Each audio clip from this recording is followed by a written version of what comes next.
up, everybody? John, Upstate Aquatics here. Today I want to talk a little bit about a planted tank and CO2. Stick around. All right, guys, so here is a 5-pound CO2 bottle. You get it at any of your welding stores. It's a little bit pricey at first to buy the bottle itself. It's probably about 100, 150 bucks depending on your area. But once you have the bottle, you can refill it. I think it's like 25 or 30 bucks each time just to refill it. It's just a one-time charge for the bottle. Right here, I have a CO2 art regulator. The gauge on your right that you see is the pressure inside of your bottle. This is a dual stage regulator. The gauge that you see here to the left, that is your working pressure for the diffuser. To the left is your bubble counter. This is your solenoid that controls it. This is plugged in down here to a timer. So I have it set so when the lights come on, the CO2 comes on.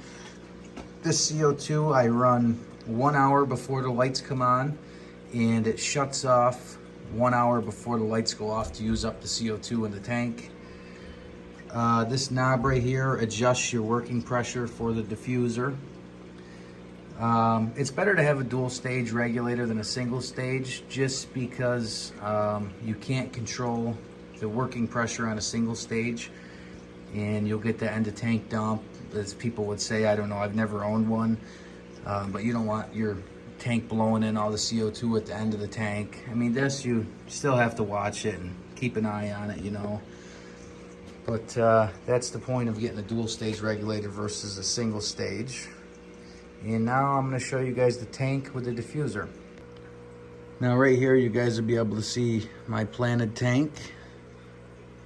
There's quite a few discus in here. I want to say there's 12 now. I just moved my cut 2 breeding pairs in here actually.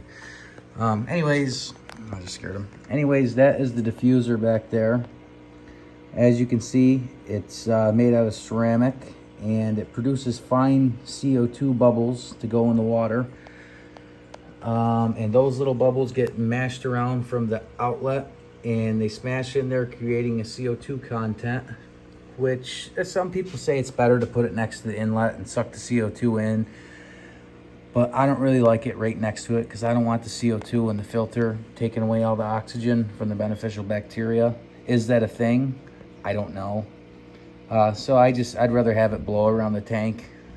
Better safe than sorry, you know. And my luck, all the fish would die off and I'd be out a lot of money. But over here, these are just your basic PetSmart, Pet Supply Plus, Petco plants, or your local fish store plants. That's rotundifolia, I might be pronouncing it wrong.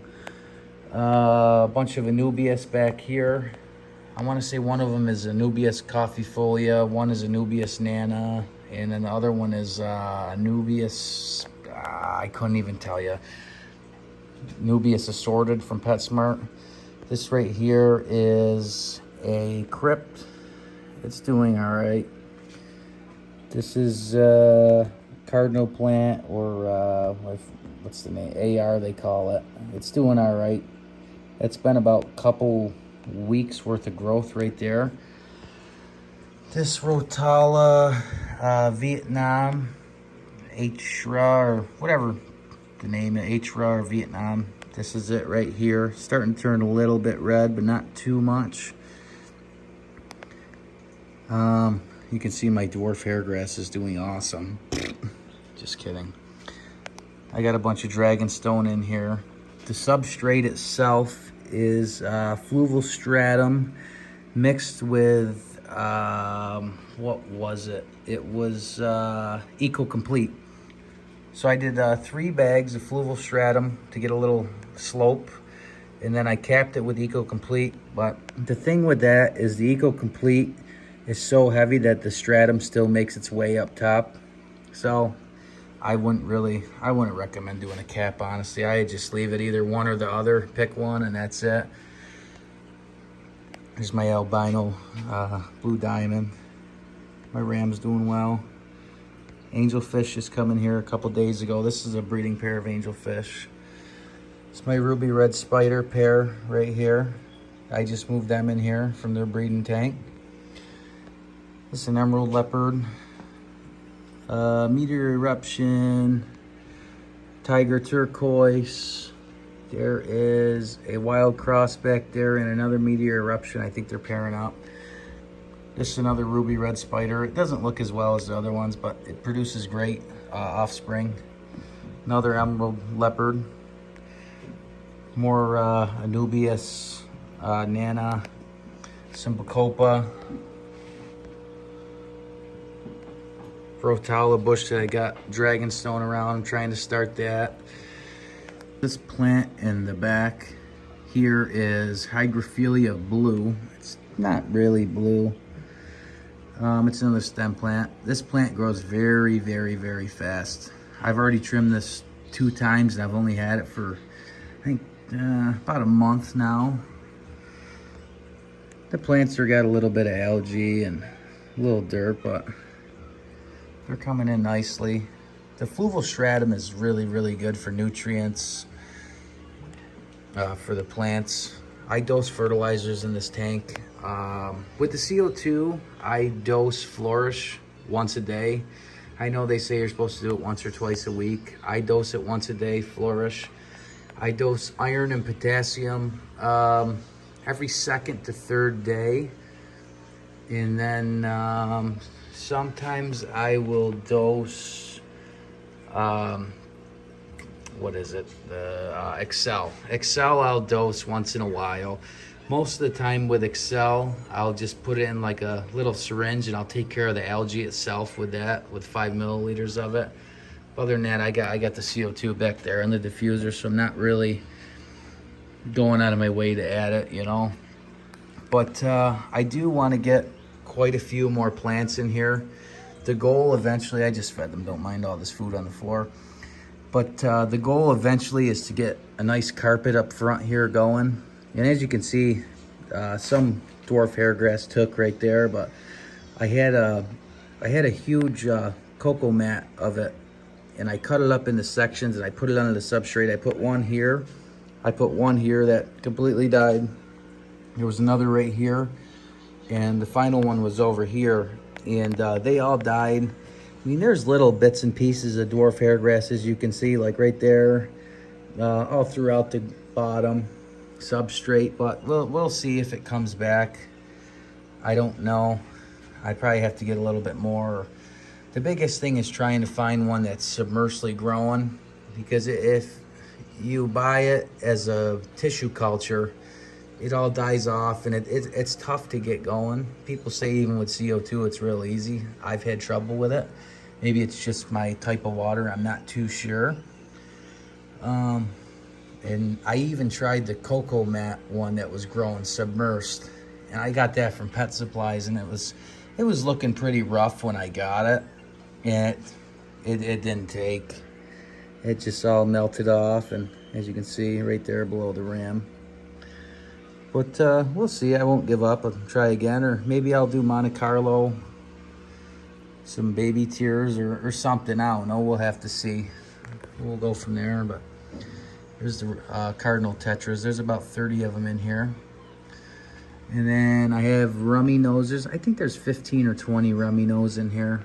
I like these bush plants so they can hide and not get picked off by the discus. That was the biggest thing when I first put them in. They were little, because any store you find them around here, your local fish store or at Pet Supplies or anywhere, they're really, really small. So it's hard to put them in here with these fish.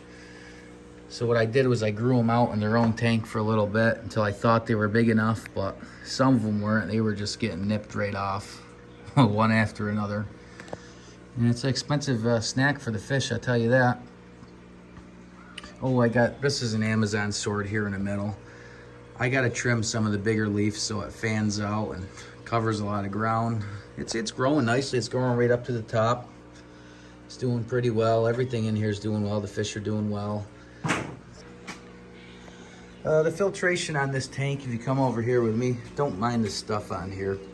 It's Fluval FX6. For media, I actually used the Scrub Daddy sponges, which I tried out as an experiment almost two years ago, I'd say. And they're still going strong. I've had no problems.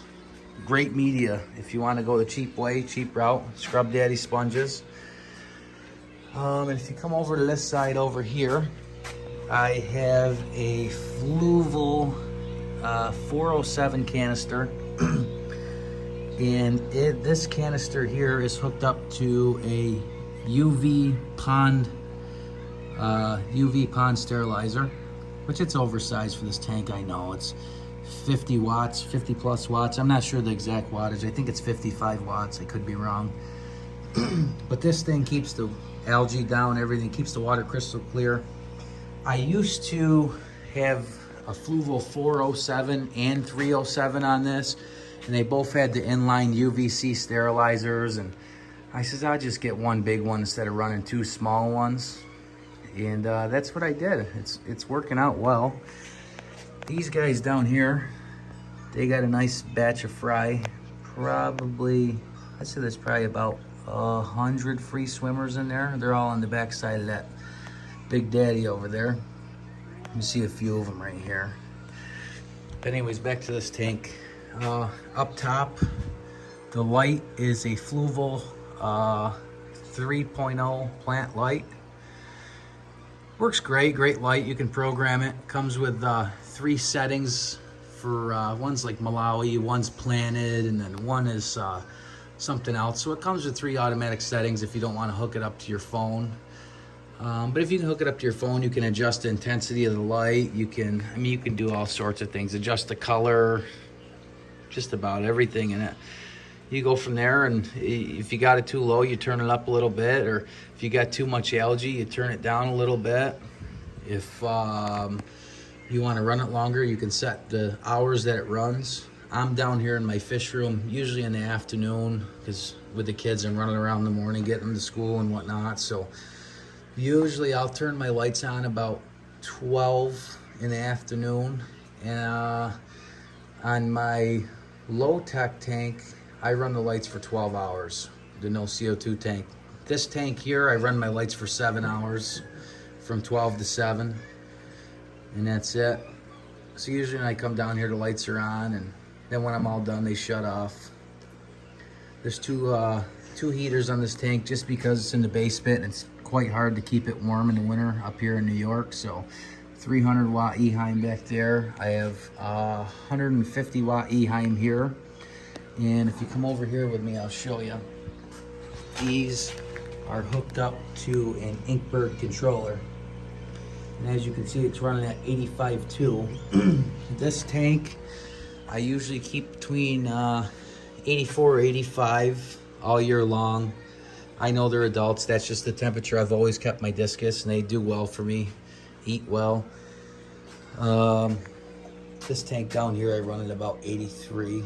This is just another overflow planted tank, which I gotta remap and get it all set up again. But anyways, yeah, guys, this is the planted discus tank community. I hope you guys like it. Let me know what you think of it, and leave a comment down below and tell me what you think about it. If I could do anything better, you think it looks nice. Don't forget, if you would like, share, subscribe if you want. You know, you don't have to. I just want to thank everybody for taking the time, watching the video, liking it, sharing it, subscribing. It means a lot. Appreciate every one of you guys. I hope you guys have a good one, and I will see you on the next one. Thanks.